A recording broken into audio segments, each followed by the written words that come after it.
Hello friends, welcome again. तो पहले वाले वीडियो में हम लोगों ने 4 इंपॉर्टेंट टर्म को डिस्कस किया था, NSC, BSc, Nifty and Sensex को। तो अब अगला वर्ड हम लोग डिस्कस करने वाले हैं, स्टॉक एक्सचेंज क्या होता है और कहाँ पर है ये, और एग्जैक्टली में इसका यूज़ क्या है। तो स्टॉक एक्सचेंज क्या होगा, जैसे हम लोग नॉर्मली अपने यहाँ पर जो देखते हैं, मंडी होती है सब्जियों की, तो उसमें हम लोग जनरली क्या करते हैं, वहाँ पर बायर होते हैं और सेलर होते हैं। जो किसान होता है अपना जो भी फसल होती है उसको वहाँ पर लेके आते हैं और कुछ लोग उसको बाय करते हैं, फिर उसको दाम बढ़ा के उसको आगे सेल करते हैं। तो सिमिलरली उसी तरीके से वो उसको कह सकते हैं हम, वो एक अनऑर्गेनाइज्ड मार्केट है। सिमिलरली उसी की तरह हमारे पास एक ऑर्गेनाइज्ड मार्केट होता है, उसको बोलते हैं स्टॉक एक्सचेंज। ऑर्गेनाइज्ड मार्केट का मतलब क्या है, थोड़ा डिस्कस करते हैं।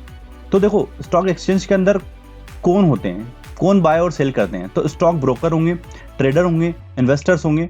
वो अपना यहाँ पर सिक्योरिटीज को बाय करेंगे और सेल करेंगे। सिक्योरिटीज यानी कि शेयर्स को, बॉन्ड्स को, इनको बाय और सेल करेंगे।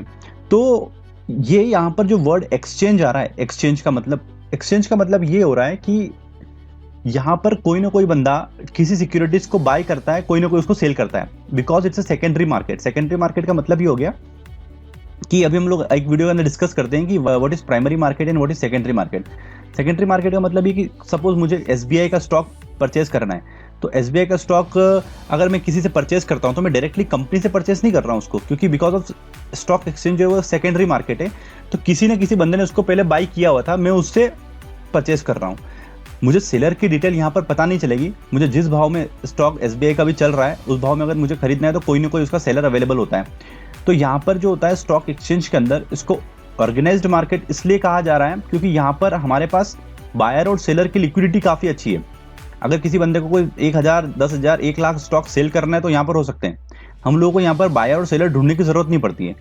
तो यहाँ पर कंटिन्यूसली बायर और सेलर कर क्या रहे हैं, वो ये कर रहे हैं कि अपने स्टॉक्स को या तो बाई कर रहे हैं या सेल कर रहे हैं। तो कंटिन्यूसली जो स्टॉक की ओनरशिप वो चेंज हो रही है, तो कुछ ना कुछ एक्सचेंज कर रहे हैं। बायर को सेल, जो सेलर है वो सेल कर रहा है, बायर बाय कर रहा है, फिर जो बाय कर रहा है वो सेल कर रहा है। तो यहाँ पर जो है बार बार जो है वो एक्सचेंज कर रहा है स्टॉक्स को। तो स्टॉक्स का एक्सचेंज होना, इट्स समथिंग लाइक, वो कहाँ होगा, स्टॉक एक्सचेंज के अंदर होगा। तो हमारे पास 2 स्टॉक एक्सचेंज हम लोगों ने डिस्कस करे थे पिछले वाले वीडियो के अंदर। एक होता है बीएससी, बॉम्बे स्टॉक एक्सचेंज, और एक होगा एनएससी। तो एक्सचेंज किसका हो रहा है यहाँ पर, शेयर्स का हो रहा है, बॉन्ड का हो रहा है और सिक्योरिटीज का हो रहा है। देखिए, स्टॉक एक्सचेंज की डेफिनेशन मैंने थोड़ा सा यहाँ पर एक ब्रीफ में डाली हुई है कि stock exchange is an organised market for buying and selling corporate and other securities. एक ऑर्गेनाइज्ड मार्केट है बस, जिसके कुछ प्रिंसिपल्स होते हैं कि यहाँ पर लिक्विडिटी मिल जाती है हम लोगों को, और भी कुछ ऑर्गेनाइज मतलब इसके अंदर चीज़ें हो सकती हैं। तो देखते हैं, हमारे पास 2 फेमस स्टॉक एक्सचेंज अवेलेबल है, बीएससी और एनएससी। हम लोग ऑलरेडी डिस्कस कर चुके हैं। अब ये 2 ही क्यों फेमस है, इसका कोई कारण नहीं है कि 2 फेमस क्यों हैं, क्योंकि जहाँ तक मुझे लगता है इसके फेमस होने का कारण ये है कि देखिए, इसमें लिक्विडिटी का इशू नहीं है।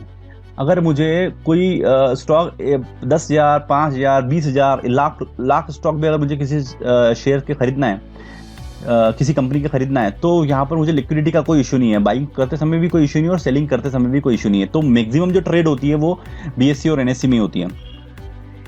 अब क्यों लोग बाय और सेल करते हैं ये हम लोग आगे डिस्कस करते हैं। क्या इसमें पैसा लगाना एक गैम्बल होता है स्टॉक एक्सचेंज के अंदर?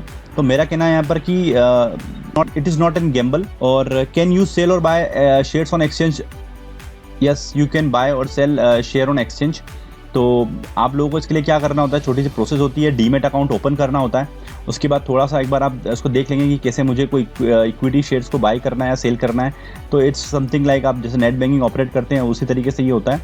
और आपको क्या करना पड़ेगा अगर कोई शेयर को बाय करना है, तो हम लोग आगे डिस्कस करते हैं। डीमेट अकाउंट क्या होता है, उसको कैसे ओपन करा सकते हैं, उसका एग्जैक्टली में वो होता क्या चीज़ है, उसमें क्या अपन कर सकते हैं। तो आई होप कि स्टॉक एक्सचेंज का ये पार्ट आपको समझ में आया होगा। तो अभी जो स्टॉक एक्सचेंज बीएससी है वो बॉम्बे के अंदर है, एनएससी का ऑफिस भी वहीं है।